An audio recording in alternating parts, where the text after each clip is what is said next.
Hey guys, I want to bring up a serious issue in front today. So I'm a Kotak Bank customer for about 6-7 years now, and have been using Kotak credit cards for 2 to 3 years. So today an interesting thing has happened with Kotak credit card. So my bill payment due is somewhere on 8th May, and interestingly, someone calls me this morning telling, "Sir, your Kotak credit card payment is due, and I request you to make a payment immediately." I told, "ठीक है, okay, I'll surely make my payment before the due date. I'm aware of my due date." Great. I thought it should end over there, but no, it didn't end there. Okay. Second interesting incident happened. Some random number. I got a call telling that this is my payment due, this is my due date, and requesting you to make the minimum payment. I'll actually read out. That is more interesting than just me telling about it. So the message exactly mentioned this: Dear Kotak credit card holder, it's a reminder. Regards Kotak credit card payment. Your due date is 7th May.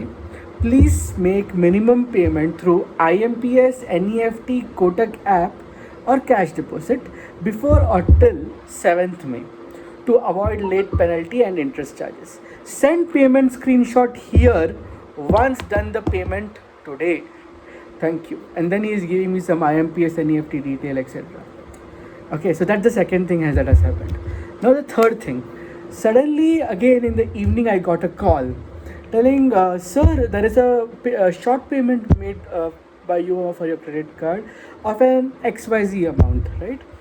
Technically, that XYZ amount was for some other payment which I had made through ECS, but this person calls me telling that, "Sir, you've made this payment for the credit card and it's a short payment." However, I had already made my payment through Cred app since I'm using a Cred app. Oh, that's a good thing, but yeah, I get some Cred coins, but yeah, I use the Cred apps to pay it.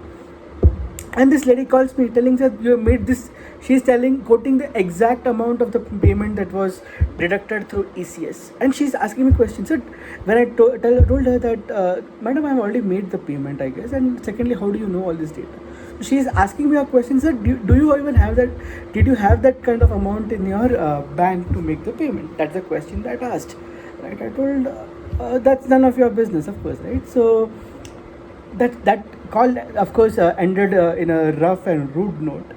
But the point over here is, how can a bank, give out details of you to some random person asking this and that? First thing, how do the random person know what is the transaction that's going in your account for the transaction which happened less than 2 hours before the call, right?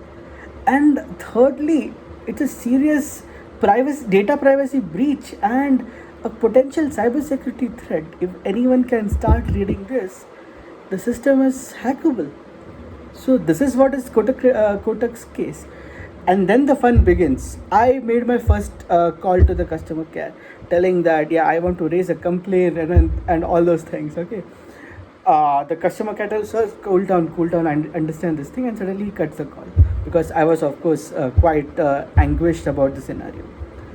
Then, okay, I thought, okay, let me take a step back. I called once again.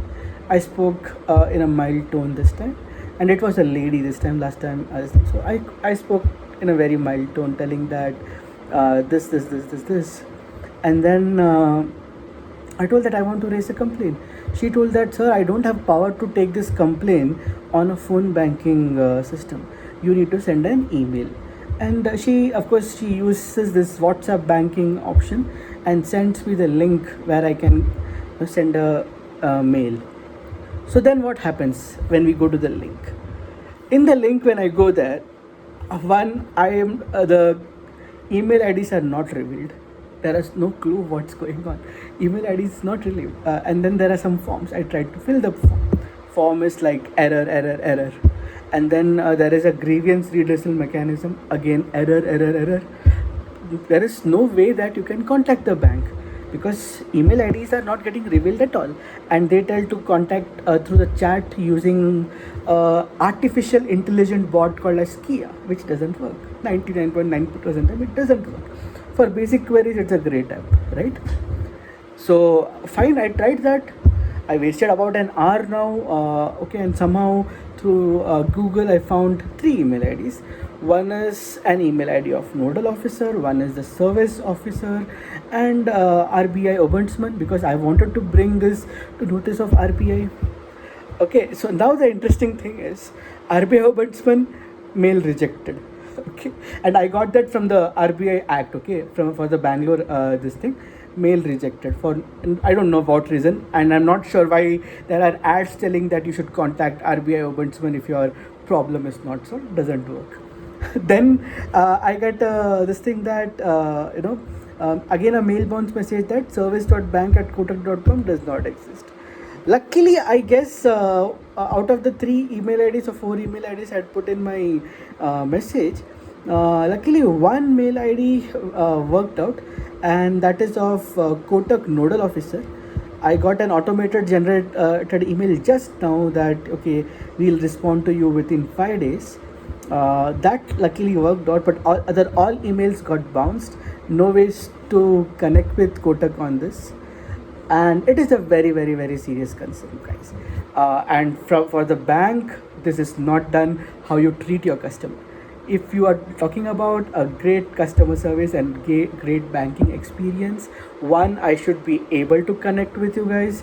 Two, there should be someone who hears to me. Both doesn't happen.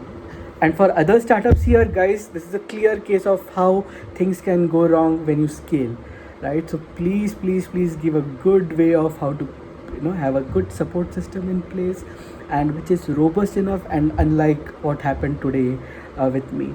So in this note, I'm signing off. Please share this as much as possible. Let people know all this thing can happen, and they need to take actions to it and not ignore things, because suddenly this could create a big hole in the banking system, and we don't know what all cybersecurity and data privacy breach can bring because of all this. Thanks, guys. Signing off. Bye bye.